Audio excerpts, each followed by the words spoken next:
테스트 속에 담긴 생생한 가르침. 우리 자녀들 시험하면은 좀 지긋지긋할 것 같아서 그래서 테스트로 그렇게 바꾸었습니다. 테스트에 담긴 생생한 체험들. 어떤 선교단체에서 선교사를 뽑기 위해서 공고를 냈습니다. 그래서 많은 선교사님들이 그 공고에 따라 지원을 했는데요, 시험 당일 인터뷰하는 시간, 그 일기가 대단히 좋지 않았습니다. 시간은 새벽 3시에 오십시오 그렇게 되어 있고요, 장소는 어느 교실 또 집안 강당이 아니고 바깥에서 시험을 본다고 그렇게 되어 있습니다. 추운 겨울이었습니다. 많은 선교사님들이 지원서를 내고 당일날 오게 되었는데 새벽 3시 추운 겨울 바깥에서 기다리려고 하니까 얼마나 힘들어요. 그러니까 한 번, 두 번 이렇게 한참 기다리다가 떠나는 사람도 있고 불평하는 사람도 있는데, 시간이 1시간, 2시간 지날수록 아무도 나타나지 않는 거예요. 문을 열어주는 사람도 없고. 기다리다 보니까 몇 사람 남지 않았는데 아침 8시까지 그렇게 기다리게 되었어요. 그러니까 몇 시간입니까? 5시간. 5시간 딱 지나서 8시 되니까 어떤 한 사람이 와서 사과도 하지 않고 문을 열어주어서 들어가 보니까 몇 사람 남지 않았어요. 그리고 사과도 하지 않은 그 시험관이 시험 문제를 내는데 시험 문제는 너무나 어이없는 것이었어요. 그러니까 스펠링을 써보라. 그것 못 쓰는 사람이 어디에 있겠습니까? SCHOOL 그렇게 써놨더니, 그 다음에는 2 곱하기 2는 무엇입니까? 그것이 시험이 다예요. 나중에 한 사람이 선교사님으로 그렇게 선정이 되었는데 그분을 불러서 하는 이야기가 있습니다. 우리 선교단체에서 선교사님을 그 오지로 보내기 위하여서 선택한 것은 다음과 같은 이유가 있습니다. 첫째는 극기에 통과했다는 거예요. 극기. 새벽 3시에 그 추운 일기에 바깥에 서 있으라 했는데 불평하지 않고 끝까지 서 있었습니다. 극기에 통과했고, 두 번째는 약속을 선교사님은 잘 지켰습니다. 3시 정각에 오셨습니다. 세 번째는 시험 문제가 아주 쉬웠는데, 유치원 아이들도 풀 수 있는 문제였는데 그 문제에 대해서 불평하지 않고 혀를 차지 않고 겸손하게 시험에 답을 했습니다. 겸손하다는 거예요.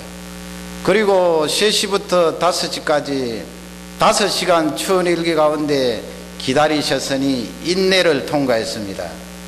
그래서 그 선교사님이 이 테스트를 통과하고 선교지로 파송받았다는 그런 이야기가 있습니다. 시험이지요. 한 사람의 그 됨됨이를 가려내기 위해서 테스트를 하는데, 요셉을 보세요. 요셉이 오늘 말씀을 읽으면 다 읽지는 않았습니다만은 좀 이해되지 않는 부분이 있어요.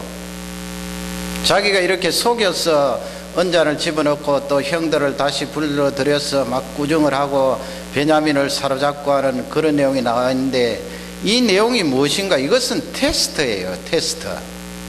요셉이 지혜로운 사람이거든요.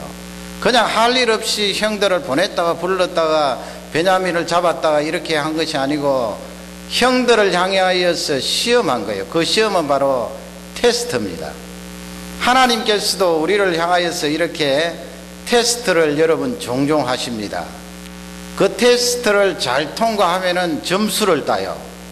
여러분, 하나님 앞에 점수 따면은 우리 인생은 엄청난 축복을 체험하는 것입니다. 그래서 오늘 말씀은 하나님께서 우리를 테스트하실 때 그 속에 담겨져 있는 메시지가 무엇인가.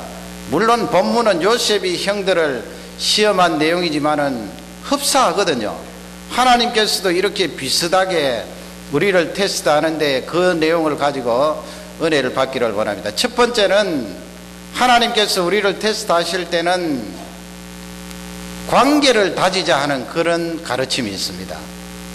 너하고 나 사이의 관계가 지금 물렁물렁하니까 그 관계를 단단하게 하자, 바짝 당기자 하는 그런 메시지가 있는데요. 1절 말씀에 보면은 요셉이 자기가 거느리고 있는 그 청지기에게 이야기를 하지 않습니까? 11명의 그 형제들 자루 속에 곡식을 실을 만큼 담아라. 그리고 그들이 가지고 온 그 돈까지 다 집어넣어라. 그 청지기가 시키는 대로 다 곡식도 담고 그 다음에는 가지고 온 돈도 담았어요. 2절 말씀에 가면 요셉이 그 11명의 남자들 가운데 한 사람, 말제입니다. 말제. 누구예요? 베냐민입니다. 이 베냐민 자루 속에는 곡식도 넣고 자기들이 가지고 온 돈도 넣을 뿐만 아니고 요셉 자신이 사용하고 있던 은잔을 거기에 집어넣으라고 그랬습니다. 그러니까 주인이 시키는 대로 그 청지기가 따랐다고 그렇게 되어 있는데요. 그러면 여러분, 요셉이 왜 이렇게 지금 형들을 속여가면서 이렇게 베냐민 자루 속에 은잔을 집어넣는가요? 복수를 위해서 그렇게 합니까? 복수를 위해서 그렇게 했다면은 베냐민 자루 속에 은잔을 집어넣지 않겠죠. 왜냐하면은 이 요셉이 가장 미워하고 싫어했던 형들 가운데 하나를 집어내어서 그 속에 은잔을 집어넣게 하고 은잔이 발견된 그 사람을 감옥에 가두든지 고문을 하든지 할 것 아니에요. 그러나 자기가 가장 사랑하고 아끼는 그 베냐민 동생의 자루 속에 이 은잔을 집어넣게 했거든요. 그러니까 이것은 요셉이 형들에게 복수하려고 하는 마음이 아니고 지금 테스트를 하는 거예요. 테스트의 내용은 무엇입니까? 형들이여, 나하고 당신하고 관계를 다시 회복하십시다. 관계를 다지는 일이 중요합니다. 그것을 지금 메시지로 내보내는 거예요. 한번 생각해 보시기 바랍니다. 요셉이 형들이 두 번째 왔을 때 그냥 벗은발로 뛰쳐나가서 형들을 붙들고, 르벤 붙들고, 시므온 붙들고, 레위 붙들고, 유다 붙들고 엉엉 울면서 형들이여, 내가 바로 그 요셉입니다. 그렇게 그냥 진작 터뜨리면은 형들도 좋고 요셉 자신도 좋을 것 아닌가, 그렇게 생각하세요. 그게 아니거든요. 왜냐하면 형들 속에는 죄책감이 있습니다. 요셉을 팔고 요셉이 이미 죽은지 살았는지도 모르는 그 상황에서 죄책감을 가지고 20몇 년 동안 지금 지내왔는데 갑자기 요셉이 내가 당신들이 판 그 요셉입니다 하면은 이 죄책감이 해결이 안 되는 거예요. 죄책감이 해결 안 된 상태에서 요셉과 형들이 만나버리면 관계가 다져질 수가 없는 것입니다. 정상적으로 관계가 회복이 되겠습니까? 회복이 안 되는 거예요. 같이 산다고 해도 요셉만 보면 미안하고 요셉만 보면은 사기가 떨어지고 마음속에 죄책감이 일어나는 것입니다. 요셉이 지혜로 그것을 알았기 때문에 형들을 지금 테스트하는데 이 테스트하는 가운데 회개하기를 바랐던 거예요. 이 테스트하는 가운데 베냐민을 그토록 사랑하고 아낀다는 것을 자기 앞에 보여주기를 바랐던 거예요. 그러면 여러분, 관계가 회복되는 거 아니에요. 이미 둘 사이에 모르는 그런 상황에서 형들이 요셉 앞에 회개를 하고 다 끄집어내 놓고 자기의 잘못을 뉘우치고 베냐민을 감싸고 이러면 해결이 되는 거 아니에요. 모르는 상태에서 그렇게 고백했으니까. 그렇지 않고 이 요셉이 단번에 만나자마자 내가 형이요, 내가 당신들을 보고 당신들이 판 동생 요셉이요 해버리면 이 형들이 회개를 해도 자기들 스스로 요셉이 힘이 있어서 우리가 회개한 것이 아닌가, 자기 뒤가 시원치 않은 거예요. 그러니 요셉이 그것을 생각하고 형들을 시험을 한 것입니다. 하나님께서 아브라함을 향하여서 그런 말씀을 하셨습니다. 너의 독자, 너가 사랑하는 아들 이삭을 내가 너에게 지시하는 땅으로 가서 번제로 드리라 그랬습니다. 거기 보면은 내가 너에게 지시하는 땅으로 그렇게 말씀하셨는데 그 앞에 수식어를 보면은 너가 사랑하는 독자 아들 이삭, 그러니까 그 말씀을 보면은 이 아브라함이 얼마나 늦게 얻은 이 아들을 사랑했는가 하는 것을 알 수가 있어요. 하나님께서 아브라함과 그 사이에 뚫고 들어갈 수 없을 정도로 이 아브라함이 이삭을 놓치지 않고 너무나 그에게 푹 빠져 있으니까 그렇게 놔두면은 어떻게 앞으로 구속사의 일을 감당하겠습니까? 그러니 하나님께서 너 아들 이삭을 번제로 드려라 그렇게 말씀하신 거예요. 내가 들어갈 자리가 없다는 것입니다.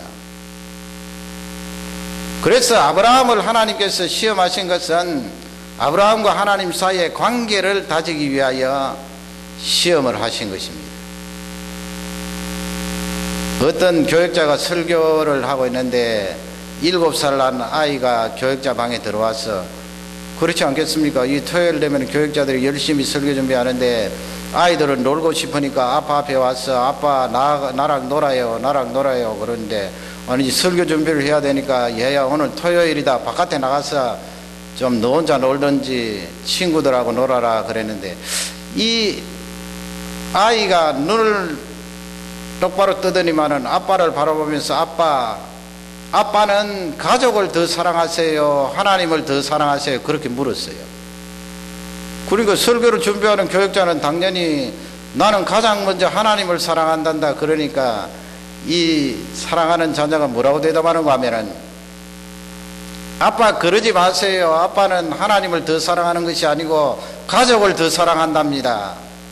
왜 그러니? 아빠가 물으니까 하나님도 가족 안에 포함되지 않았나요? 그랬습니다.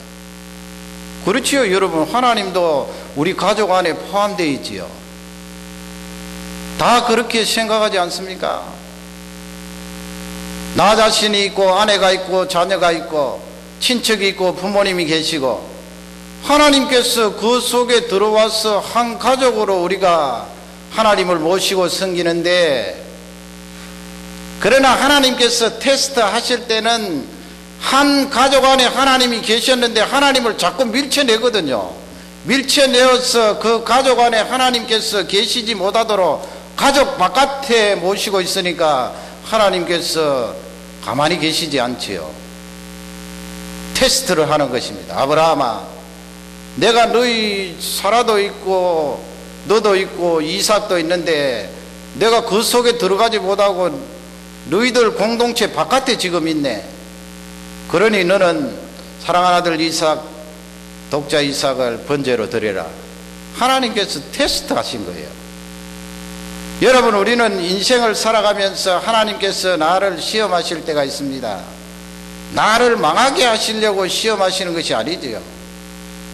하나님과의 관계를 다시 회복하고 단단히 하기 위하여서 나를 테스트하시는데, 그 테스트를 잘 파악하고 통과하시기를 주님의 이름으로 축원합니다. 두 번째는 무엇입니까? 두 번째는 너무 당황하지 말라는 거예요.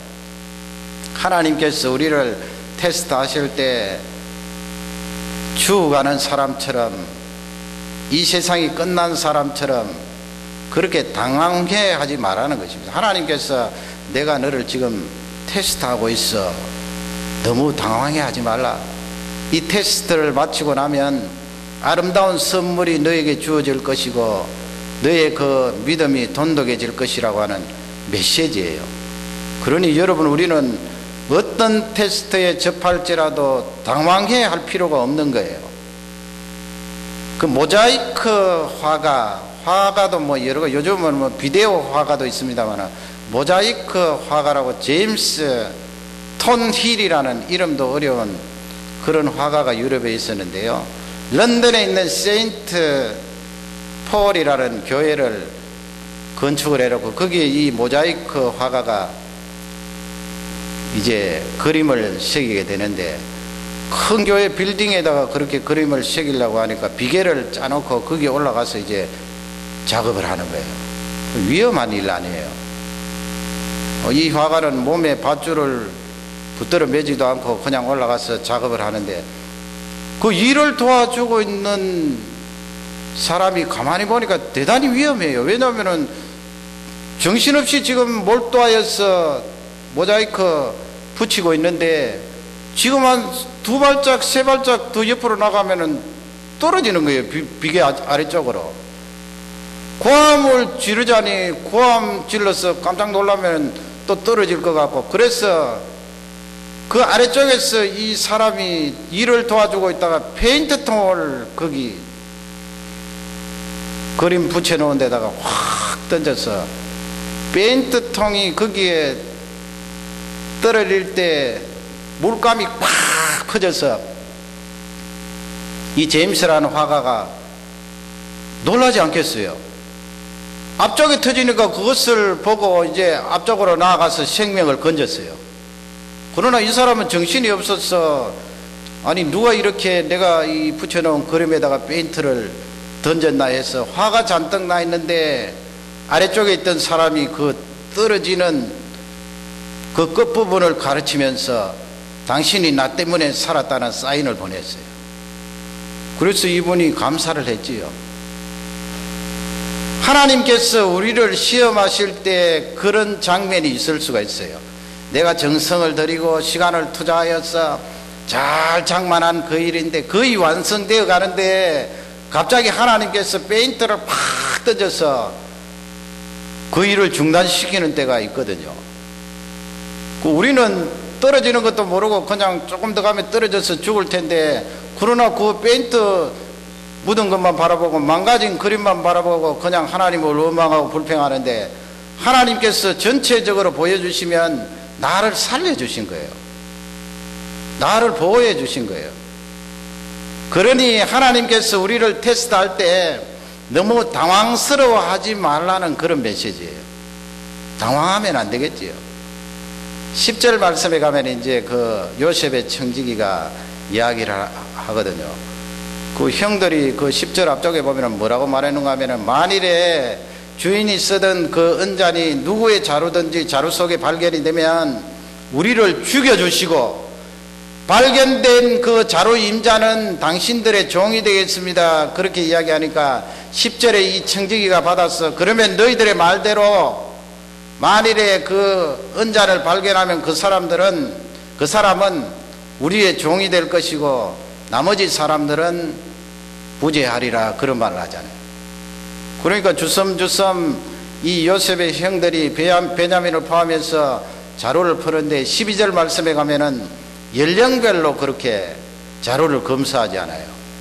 제일 나이 많은 르우벤부터 그 다음에 시몬, 그 다음에 레위, 그 다음에 유다 차례차례 자료를 검사해 나가는데 자기들은 결백하니까 말이죠. 자기들은 집어넣은 적이 없거든요. 그러니 속으로 그 봐라, 네 사람 지금 지나가는데 자루 속에 무엇이 나왔느냐, 곡식뿐이지 않느냐, 은잔이 어디에 있느냐, 속으로 그렇게 큰 소리를 치면서 지나가는데 마지막 11번째 자루에 탁 가는데 자루를 풀어보니까 말이죠, 그 안에 은잔이 들어있습니다. 기가 막힐 노릇 아니에요. 얼마나 당황스럽겠어요. 베냐민 자루에 은잔이 들어있네요. 그 베냐민은 아시는 대로 아버지하고 지금 생명이 결탁되어 있는 사람이에요. 아들이에요. 만약에 베냐민을 데리고 가지 않으면 아버지가 세상을 떠날 거예요. 그만큼 아끼고 사랑했던 베냐민이에요. 이 야곱이 이집트 땅에 베냐민을 내려보냈지만은 그러나 여전히 그에게 애착이 있을 것 아니에요. 요셉을 잃어버리고 그 다음에 라헬에게서 얻은 이 베냐민을 그토록 아끼고 사랑했는데 그 베냐민 자루에 은잔이 들어있습니다. 그러니 어떻게 해요? 다시 그 자루를 다 붙들어 베어서 요셉이 있는 성으로 돌아오게 되는데 16절 말씀에 가면 거기 유다가 무릎을 꿇고 요셉에게 이야기를 하잖아요. 그 이야기 내용이 무엇입니까? 할 말이 없는 거죠. 무슨 말을 하겠습니까? 무슨 설명을 하겠습니까? 무엇으로 우리의 정직을 나타내겠습니까? 하나님께서 우리의 이 악함을 들추어내시는데 우리가 무엇으로 입증을 하겠습니까? 그 말이죠. 그래서 이 유다가 그러면 자루 속에 은잔이 나온 베냐민만 종으로 삼으시고 우리는 아버지께로 돌아가겠습니다, 그 말을 한 것이 아니고요. 이 요셉이 그러니 이 상황에서 우리와 은잔이 발견된 베냐민은 주인의 종이 되겠습니다, 그렇게 이야기하잖아요. 요셉의 종이 되겠습니다. 그러니까 17절 말씀에 요셉이 딱 잡아떼는 거지요. 나는 결단코 그렇게 하지 않겠다. 그의 손에서 발견된 그자 베냐민만 나의 종으로 삼고 너희들은 아버지께로 평안히 돌아가라. 더 당황스러운 일이 일어난 거죠. 아니, 베냐민은 그냥 두고 10명의 형들만 아버지 앞에 가면 아버지 앞에 가서 뭐라고 이야기하나요? 요셉도 잃어버리고 이제는 베냐민까지 잃어버렸는데 아버지 앞에 무슨 이야기를 합니까? 더 당황스러워요. 차라리 베냐민 혼자 그냥 아버지에게 돌려보내겠다, 그 말을 한 것이 아니고 베냐민만 종이 되고 나머지 10사람은 잘 돌아가거라. 당황스럽지요. 우리도 인생을 살아가면서 하나님께서 우리를 테스트하실 때 이런 당황스러운 일이 있습니다. 기가 막힐 일이죠. 그 내용은 억울함도 있을 것이고 창피한 것도 있을 것이고 갖가지 상황이 우리에게 벌어질 수가 있습니다. 그럴 때 우리는 너무 당황스러워하면 안 되는 거예요. 사람이 너무 당황하게 되면은 그 다음에 말이 이상하게 나갑니다. 잘 나가면 좋은데 부정적으로 나가게 돼요. 그럴 때는 차라리 말이 믿음 없는 말이 나가면은 입을 딱 다물고 가만히 있으면 돼요. 그런 당황스러운 상황에서 막 하나님을 원망하는 말 나가고 내 옆에 있는 사람을 원망하는 말 나가고 저주하는 말 나가고 이러면 하나님께서 지금 테스트하고 계시는데 점수를 자꾸 잃잖아요. 그럴 때 엉뚱한 말이 나가면은 입을 콱 다물고 그 당황스러움을 통과해야 되는데 말을 조심하고요. 그 다음에 행동을 조심해야 됩니다. 하나님께서 지금 보고 계시고 테스트를 하고 있으니까 그때 행동과 말을 조심해야 됩니다. 하나님께서 우리에게 주시는 메시지는 내가 너희들을 테스트할 때 당황스러운 일을 만나도 그 당황함에 빠지지 말고 시험을 잘 통과하라는 말씀입니다. 죽지 않는다는 말씀입니다. 아브라함을 보세요. 아브라함이 너 사랑하는 독자 이삭을 번제로 드리려 할 때 여러분, 번제하면 아들을 태워 죽이는 것 아니에요. 얼마나 당황스러운 일이에요. 내가 어떻게 내 몸에 난 자식을 불에 태워서 죽일 수가 있나요? 하나님, 차라리 나를 죽이시지요. 내가 두 눈을 멀겋게 뜨고 어떻게 내 자식을 불에 태워 죽일 수가 있습니까? 당황스럽지요. 얼마나 당황스러워요. 그러나 아브라함은 하나님을 원망도 하지 않고 저주도 하지 않고 자기 인생을 탓하지도 않고 망한다고 말하지도 않았어요. 입을 조심했어요. 끝까지 견뎠어요. 결국은 당황스러운 그 테스트를 통과한 아브라함은 망하지 않았어요. 아들이 죽지 않았어요. 아브라함 자신도 죽지 않았어요. 도리어 살게 되고 인류를 구원할 메시아가 올 그 족보에 참 영광스럽게 이삭이 우뚝 서게 된 것입니다. 이 축복이 우리와 우리 모든 가문에 임하기를 주님의 이름으로 축원합니다. 마지막 세 번째는 테스트를 통하여 하나님께서 우리에게 주시는 가르침은 우리 속에 있는 것을 행동으로 보이라는 것입니다. 내 속에 있는 것을 행동으로 보이라는 거예요. 하워드라는 사람이 있는데, 미국 사람인데, 그 사람 행복한 가정생활을 하면서 과거에 돌아가서 그 연애할 때 이야기를 했어요. 필라델피아에 살면서 그 필라델피아에서 사랑하는 여자친구가 그렇게 멀리 떨어져 있지 않은데 대중교통을 이용해서 가려고 하면 버스를 한번 타고 그 다음에 내려서 지하철을 타고 그 다음에 또 내려서 버스를 타고 이렇게 몇 번 갈아타고 여자친구 집에까지 가려고 하면 거의 2시간이 걸렸답니다.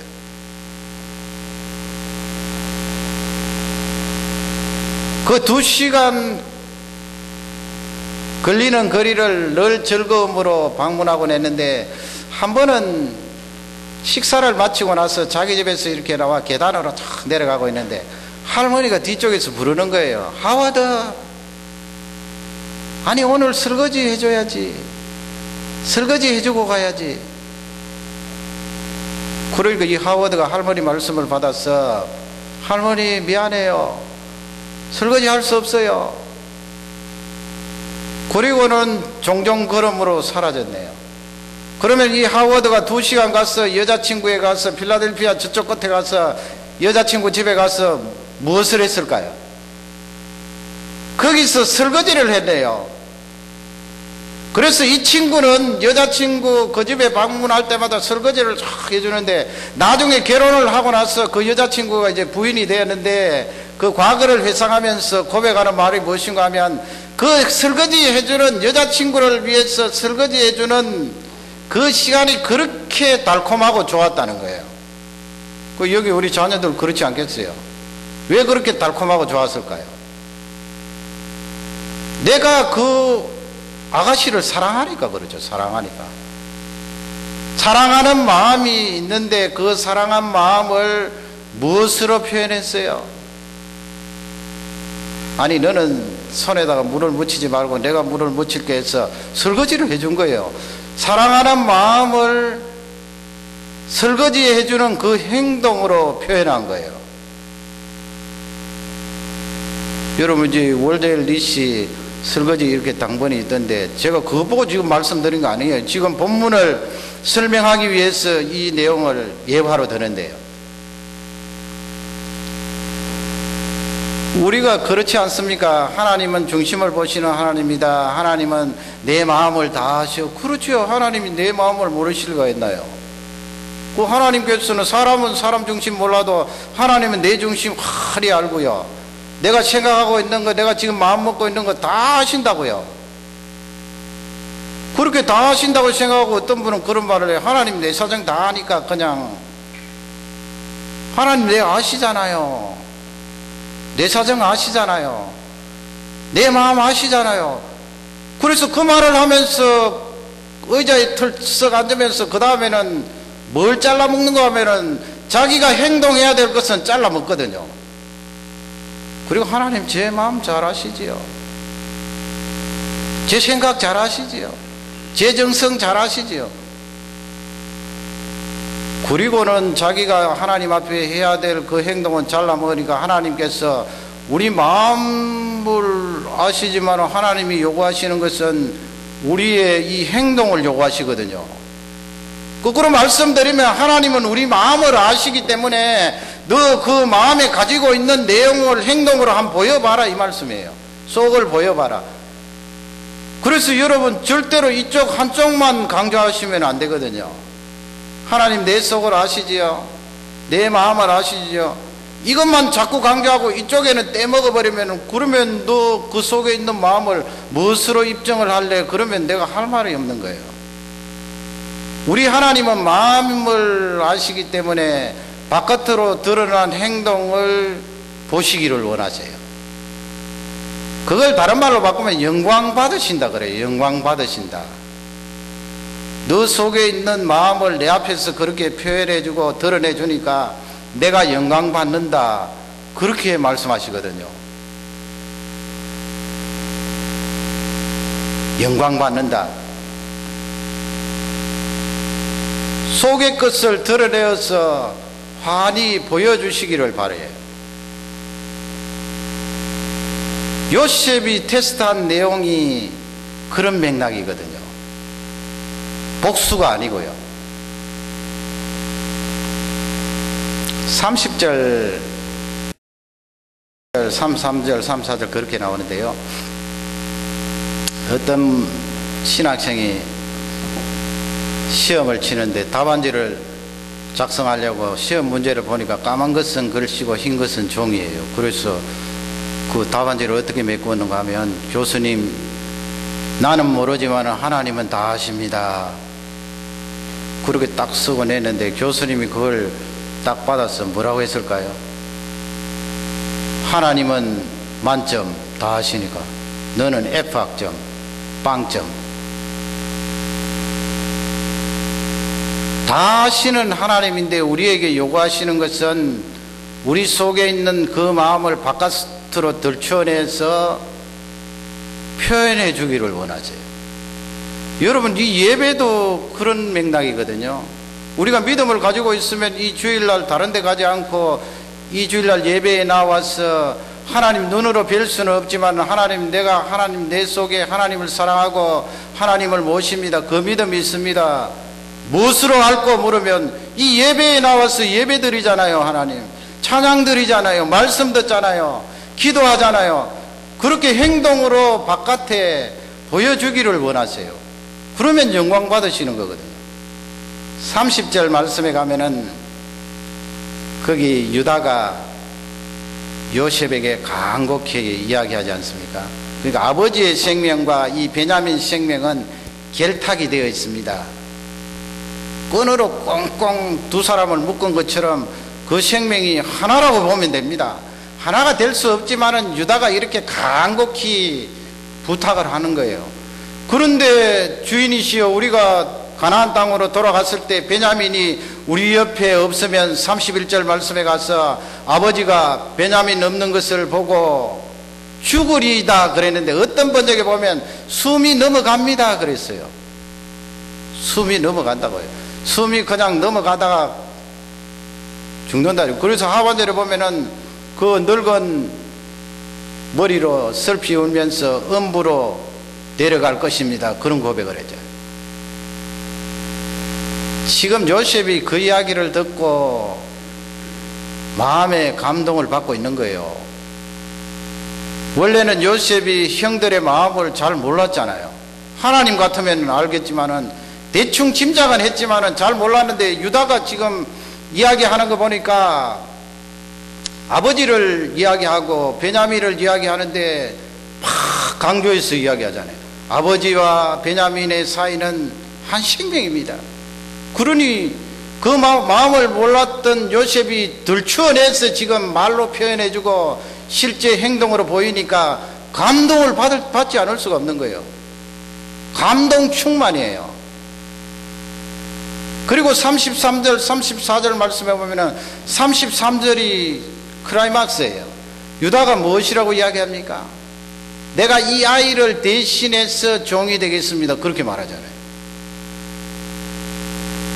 요셉이 테스트했던 목적이 거기에 있거든요. 하나님께서 우리를 테스트하는 목적이 거기에 있거든요. 희생 아닙니까?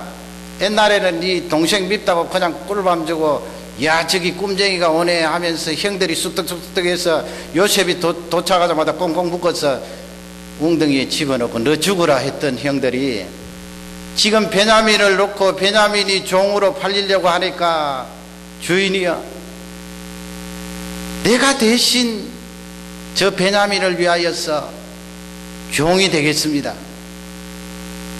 유다가 굉장한 말을 하는 거예요. 내가 어떻게 베냐민을 데리고 가지 않고 아버지 앞에 설 수가 있겠습니까? 내가 어떻게 이 베냐민과 34절 말씀에 내가 어떻게 이 베냐민과 함께 하지 않을 수가 있습니까? 또 아버지를 걱정하면서 아버지께 죄가 미칠까 염려를 하잖아요. 그러니 이 유다라는 아들 여러분 잘 알지 않습니까? 창세기 38절에 보면 제가 보기에는요, 우리 자녀들 부모님을 사랑한다 하지만 부모님이 자녀를 사랑한 그건 도저히 따라갈 수가 없거든요.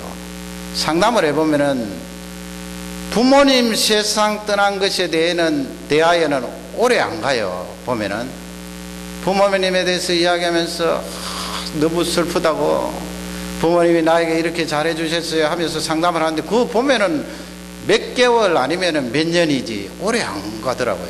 대부분 보면 뭐 10년 지났는데, 부모님 돌아가셨는데 10년 지났는데 부모님을 그리워하면서 그렇게 이야기하는 사람 별로 없더라고요.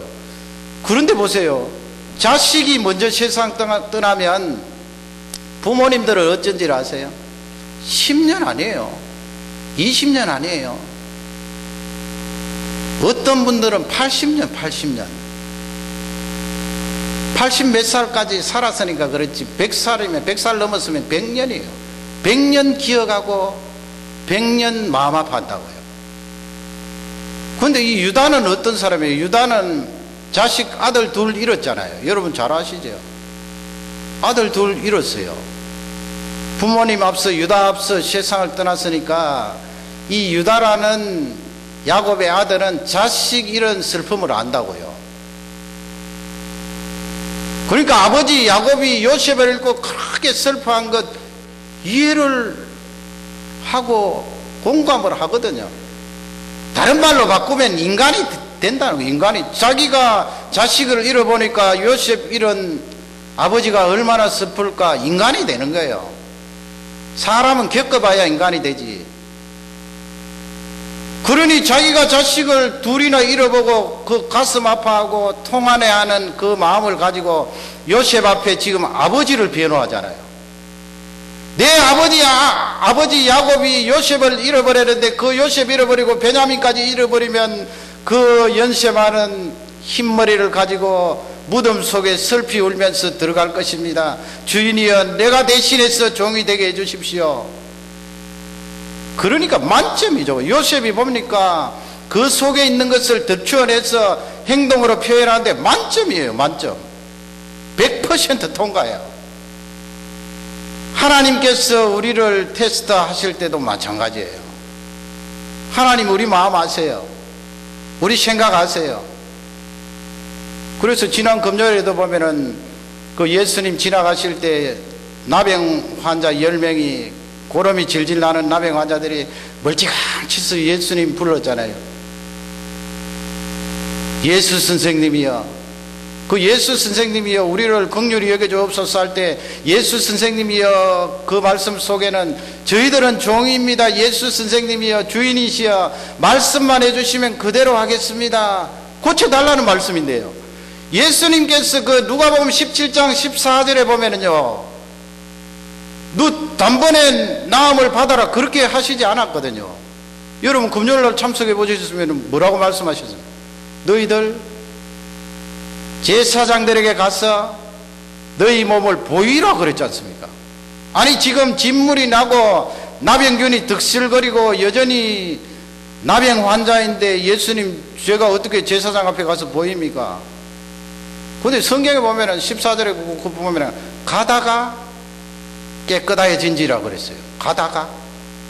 그 예수님 말씀하실 때는 여전히 환자였는데 그들이 예수님 고쳐주십시오, 말씀만 하시면 저희들은 종입니다, 시행하겠습니다 해놓고 말씀 딱 떨어지자 그 다음에는 갔잖아요. 가다가 깨끗함을 받았거든요. 그건 자기들의 마음속에 있는 그것을 예수님 앞에 행동으로 보인 거예요. 그러니까 나음을 받았지요. 마태복음 9장에 보면 거기는 시각장애인이 나옵니다. 거기도 한 사람이 아니고 복수예요. 거기는 뭐라고 예수님을 부른가 하면은 다윗의 자손 예수여 그렇게 부르거든요. 이 세상에서 여러분 시각의 장애를 입고 앞을 보지 못하는 사람을 고칠 수 있는 능력은 하나님 뿐이거든요. 하나님 아니고서는 고칠 수가 없는데, 거기서 다윗의 자손 예수 이 말씀은 당신은 하나님입니다, 하나님의 아들입니다, 메시아이십니다, 그 고백이거든요. 다윗의 자손 예수여 우리를 불쌍히 여겨 주옵소서 하니까 예수님이 대답을 안 하셨다고요. 한참 그냥 가셨는데 나중에 계속해서 고함을 지르니까 예수님이 무슨 말씀을 하셨는가 하면, 너희들이 능히 이 일을 할 줄 믿느냐 그랬어요. 능히 이 일을 할 줄 믿느냐?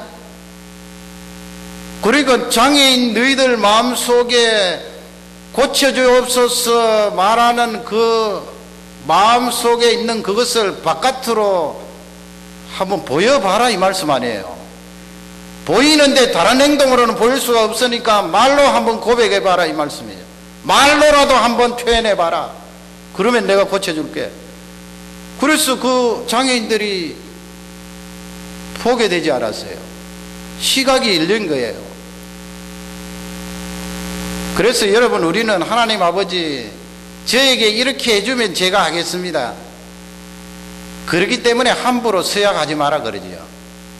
우리 사람들은 얍삽하기 때문에 이렇게 해주면 이렇게 하겠습니다 했는데 사실 그렇게 해주면 나중에 마음이 달라지거든요. 그러니까 하나님께서 먼저 요구하시는 것은 이렇게 해줄게 이렇게 해라가 아니고요. 너희들이 한번 보여봐라. 너 속에 믿음이 있느냐? 모래만한 믿음이 있느냐? 그 모래만한 믿음을 끄집어내서 행동으로 한번 보여봐라. 그러면 내가 줄게. 내가 응답해 줄게. 내가 채워줄게. 하나님께서 우리를 테스트하십니다. 그 테스트는 망하는 길이 아닙니다, 여러분.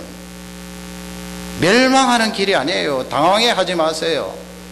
그 테스트를 받고 나면은 사는 길이 있고요. 왜냐하면 하나님과 관계가 끈끈해지니까 성공하는 길이 있습니다. 우리 한국 사람들은 유대인처럼 그렇게 자녀들에 대해 열정은 가지고 있지만은 그 교육하는 태도 방법은 사실 좀 미흡하거든요. 그 유대인들도 다 그렇지는 않습니다만은 책에 보니까 그런 내용이 있더라고요. 이 유대인들이 자녀들을 교육하는데 어릴 적에 말이죠. 특히 남자아이들이 아빠하고, 유대인들은 이 아빠가 자녀들 교육을 많이 담당하거든요. 말씀 가르치고 그 틀을 세워주는 것은 아빠가 하거든요. 엄마가 하는 게 아니고요. 아빠가 하면 더 틀이 커질 거 아니에요. 우리 여자분들 무시하는 게 아니고요. 그런 영적인 리더십이 있으니까. 이 아빠가 아들을 너무 아끼고 사랑하고 둘이 결탁이 됩니다. 좋은 의미에서 결탁이 되는 거죠.